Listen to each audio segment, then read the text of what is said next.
Salut, dans cette vidéo, je vais te présenter en moins de 10 minutes tout ce que tu dois connaître pour créer une application avec le framework Django. On se retrouve directement sur PyCharm et on va faire New Project qu'on va appeler Django Demo. Si tu utilises PyCharm, il te crée normalement automatiquement ton environnement virtuel, sinon tu en crées un et tu l'actives et après tu fais la commande pip install Django. Et là, on aura accès aussi à l'AI de Django, donc on peut faire Django admin start project et on va nommer le projet web app. Là, ça nous a créé pas mal de fichiers, on les verra plus tard, mais maintenant on peut lancer notre serveur avec la commande python manage.py run server. Et si on se rend sur localhost, on voit que tout est installé correctement. Donc là, on va voir le contenu de ce qui a été créé dans notre projet, et il y a 3 fichiers principaux. Il y a les settings, où sont tous les settings de notre application, les URLs pour faire toute la partie routage, et bien sûr le fichier qu'on a utilisé tout à l'heure, manage.py, pour lancer toutes nos commandes. Et là, je vais te présenter une nouvelle commande, donc on fait python manage.py start app, et ça va nous permettre de créer une app en Django qui correspond à soit toute notre application, soit un morceau de notre application. Par exemple, l'authentification, les paiements, etc. Dans ce tuto, je vais juste créer une seule app que je vais appeler Core. Et on voit ici que ça nous a créé tout un package entier. Et avant de continuer, ce qu'on va faire, c'est qu'on va installer l'app qu'on a créée. Pour cela, on se rend dans Settings, dans Installed App et on rajoute Core. Du coup, maintenant que l'app est créée, on va commencer à créer notre application. Et pour ce faire, on va respecter le design pattern de Django qui est le modèle vue template. Nous, on va commencer par la dernière partie, la partie de templating. Donc pour créer un template, on va dans notre app, on crée un dossier qui s'appelle templates. Et à l'intérieur, on crée un fichier HTML qui s'appelle base.html. Et pour le moment, je fais juste un H1 dans lequel je mets hello world. Maintenant, si je rafraîchis, on voit que le fichier n'apparaît pas. Pour faire ça, il faut le lier à une URL. Donc on va dans le fichier urls.py, on rajoute une nouvelle URL, donc on met l'URL par défaut, on met notre vue qu'on va appeler index, pour le moment je ne l'ai pas encore créé, et on rajoute un nom à cette URL là, on va la nommer aussi index. Et là il nous faut créer la vue index, c'est-à-dire le code qui se lance quand on va taper sur l'URL par défaut. Pour cela, on va aller dans le fichier views.py, et une vue c'est très simple, c'est juste une fonction en Python qui prend en paramètre l'objet request et qui envoie une HTTP response. En l'occurrence, nous, on ne veut pas envoyer d'HTTP response, on veut faire le rendu d'un template. Et c'est ce qu'il me propose ici d'ailleurs, sauf que le template, il s'appelle base.html. Donc, est-ce que mon serveur tourne toujours? Je le relance, run server. Ah oui, il faut que j'importe aussi ma vue index. Voilà, il se recharge. Parfait, on a notre hello world. Maintenant, ce que je vais faire, c'est que je vais aller installer un petit framework CSS, juste pour que le tout s'affiche d'une manière plus jolie, on va dire. Là, si je rafraîchis, parfait. Pour le moment, on se contente de renvoyer un fichier statique, et ça, c'est pas très intéressant. Donc, j'ai copié un petit bout de code, juste pour sauvegarder les inputs de l'utilisateur en base de données. Et oui, je l'ai pas précisé tout à l'heure, mais Django a créé automatiquement une base de données SQLite 3. Et elle est déjà connectée au projet, donc on va pouvoir l'utiliser. Là, il nous faut rajouter un petit bouton dans notre formulaire avec le type submit. Et on précise aussi que la méthode de la requête, c'est du post. Et là, on voit que Django nous dit qu'il manque ce qu'on appelle un CSRF token. Ça, c'est pour la sécurité. Il te met ici des liens pour voir à quoi ça correspond, mais nous, ce qu'il faut faire, c'est rajouter le CSRF token. Donc là, si je rajoute le CSRF token et que je rafraîchis la page, là, tout passe correctement. On voit bien que les posts passent sans erreur. Moi, ce que j'aime faire, c'est ne pas lancer mon serveur sur le terminal ici. Donc, je vais le fermer et me créer ici une configuration en haut. Je choisis le fichier python manage.py et je mets le paramètre run server. Ce que ça va me permettre de faire, c'est lancer le serveur en mode debug. Maintenant, je vais te montrer ce qui se passe quand je remplis le formulaire et que je clique sur add. Là, j'ai mis un point d'arrêt, et si on va dans l'objet request dans la méthode post, on voit bien qu'il y a le CSRF token de tout à l'heure ainsi qu'une valeur qui s'appelle task. Task vient du formulaire ici de l'input avec le name task, et on voit bien qu'on a la donnée renseignée par l'utilisateur. Nous, ce qu'on veut faire, c'est que quand l'utilisateur renseigne une tâche, on veut la sauvegarder en base de données. Donc pour faire ça, on va se créer ce qu'on appelle un modèle. Alors c'est classe, on va appeler task, et à l'intérieur, alors on va l'appeler plutôt to-do. Et à l'intérieur, on va créer un champ qui s'appelle task. Et là, il me propose que ce soit un caractère field avec une taille maximum de 100. Là, on va utiliser notre modèle directement dans notre vue, mais on va avoir une erreur, tu vas comprendre pourquoi. Donc on fait task to-do. Je vais l'importer d'abord. Objects.create. Là, on met task. Je vais enlever le point d'arrêt. Si j'essaie de rajouter quelque chose, on a une erreur et il nous dit qu'il ne connaît pas la table core to do. Ça, c'est parce que quand on crée un modèle, il faut appliquer ce qu'on appelle les migrations pour qu'il puisse créer les tables en base de données. Donc, c'est une nouvelle commande. C'est python manage.py make migrations.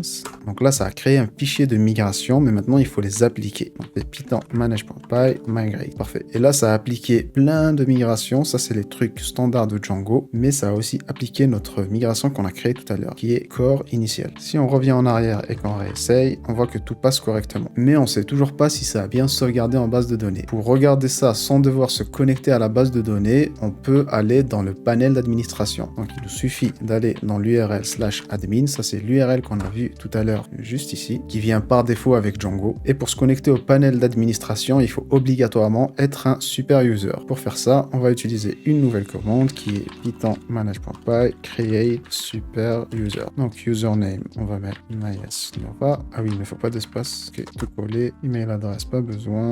Là, je mets un truc bidon. Et là, si je me connecte, voilà, parfait. Et là, sur le panel d'administration, on peut voir tous nos modèles, mais on ne voit pas le modèle to-do qu'on a créé tout à l'heure. Pourquoi? C'est parce qu'il faut aller dans le fichier admin.py et l'enregistrer. Et là, en rafraîchissant, on voit bien le modèle to-do. Si je clique dessus, on voit que j'ai créé deux objets avec leur identifiant 1 et 2. Mais là, c'est pas très pratique parce que moi, je veux pas avoir l'identifiant de l'objet. Pour que ça s'affiche correctement ici, ce qu'on peut faire, c'est définir la méthode str qui renvoie self.task. Et là, si je rafraîchis, là, on voit bien des tâches qui s'appellent task 1, mais c'est parce que j'ai codé en dur directement ici task 1. Nous, ce qu'on veut faire, c'est récupérer l'input de l'utilisateur et créer des tâches avec ça. Donc, à la place de task 1, on fait request.post de task. Là, il nous dit que la clé task n'existe pas, c'est parce que quand je vais sur la page principale, je suis en méthode get, donc il faut que je fasse un if request.method, c'est du post. Là, je rafraîchis, si je rajoute des trucs et que je rafraîchis le panel d'admin, on voit bien que les tâches se rajoutent. Et pour la suite, les tâches, on veut les afficher dans notre application directement et pas dans le panel d'administration. Ce qu'on peut faire en bas, c'est faire ce qu'on appelle une query set. Donc todo.objects.all. Ça va être nos tasks. Et rajouter un contexte à notre template. Donc on met contexte. Task, c'est task. On le rajoute dans le rendu. Et maintenant, dans notre fichier HTML, on a accès à l'information. Si je crée une liste, à l'intérieur, je peux faire un for. Et je peux afficher l'objet task.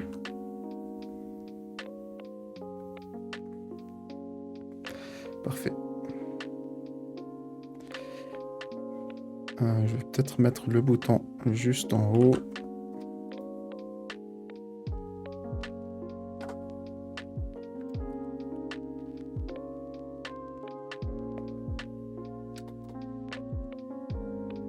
Voilà, donc maintenant, à chaque fois que je rajoute une tâche, elle se rajoute en bas. Ce que je vais faire, c'est que je vais supprimer toutes les tâches créées précédemment. J'utilise le panel d'administration, comme ça c'est pratique. Et on va changer notre modèle maintenant pour que ça ne soit plus des tasks, mais ça soit des emails. Donc à la place de char field, on va faire email field. On va changer le template, on va mettre my emails, list. Et on va modifier la table en base de données. Donc on fait les mêmes manips que tout à l'heure, c'est make, migration et migrate. Là tu vas comprendre pourquoi j'ai fait ça. Là dans mon modèle, le champ est bien un email, mais si je renseigne quelque chose qui n'est pas un email, ça passe toujours, il l'accepte. Ce qu'il faut faire, c'est valider les inputs de l'utilisateur. Donc pour faire ça, on va introduire un nouveau concept qui s'appelle les formulaires en Django. Ce qu'on va faire, c'est créer un nouveau module forms.py et à l'intérieur créer notre formulaire.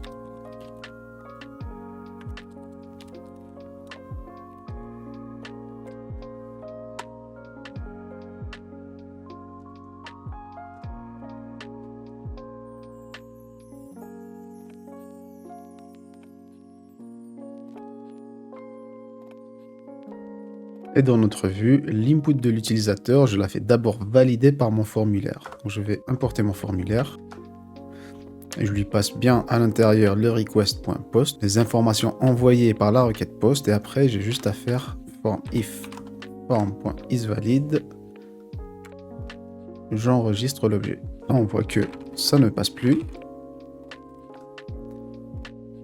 Mais si je mets une sorte d'email, et là ça passe. Par contre là ce n'est pas très pratique, on voit que dans notre modèle on a créé un champ task, dans notre forme on a recréé un champ task, dans la vue on récupère le champ task de l'input, et dans le HTML on nomme aussi notre champ task. Donc il y a énormément de répétitions de code. Nous ce qu'on veut faire c'est que ça soit vraiment notre modèle et qui soit la source de vérité. Donc au lieu de créer un simple formulaire, ce qu'on va faire c'est créer un modèle form. Et ce modèle form là, on peut le lier à un modèle en rajoutant une classe méta et en disant que le modèle c'est plutôt to do et pas task.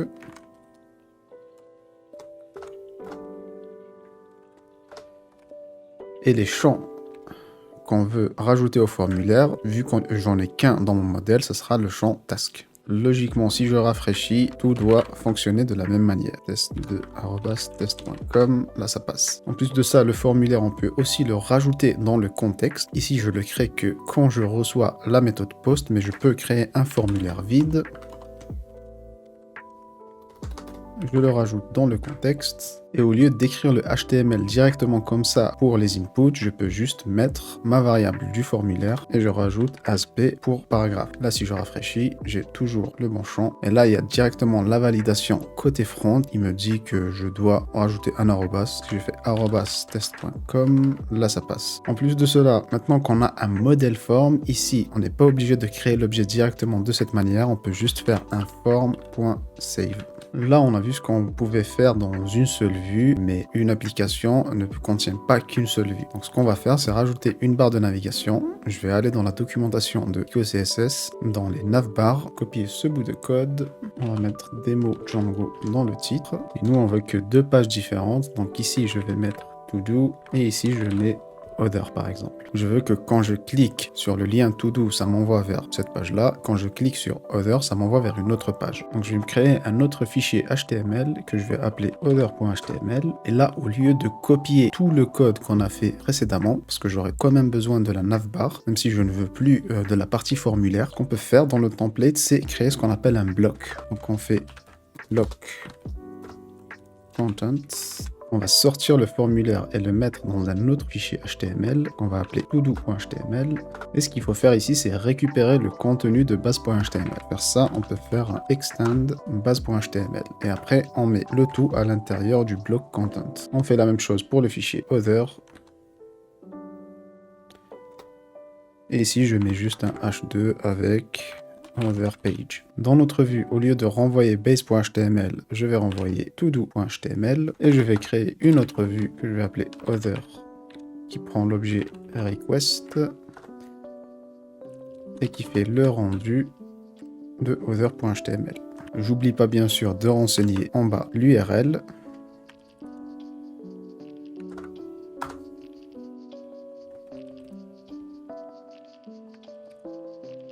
Et dans ma navbar, je vais faire en sorte que quand je clique sur To Do, ça me renvoie vers l'application To Do. Donc on va utiliser un tag en Django qui s'appelle URL. Et là, je mets juste le nom de mon URL. Donc c'est index. On fait la même chose pour Other. Et là, si je clique sur Other, ça m'envoie vers l'autre page. Si je clique sur To Do, ça m'envoie vers l'application de tout à l'heure. Pour bien séparer le code, on peut aussi enlever la navbar d'ici et le mettre dans ce qu'on appelle un partial. Ça, c'est une convention. On peut nommer le dossier comme on veut.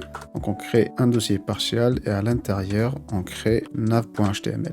Et j'ai juste à copier le code et dans base.html, je peux faire, ça c'est un autre tag, c'est include et juste à faire partial nav.html. Et voilà, tout fonctionne de la même manière. Petit bonus, là on voit que à chaque fois que je change de page ou que je performe une action, la page sur le navigateur se rafraîchit. Une manière très simple de faire en sorte que ça se comporte comme une SPA, une Single Page Application, c'est de rajouter une petite librairie qui s'appelle HTMX. Donc là, comme PicoCSS tout à l'heure, je rajoute le petit script pour HTMX dans mon fichier base.html et après j'ai juste à rajouter l'attribut hxBoost égale true.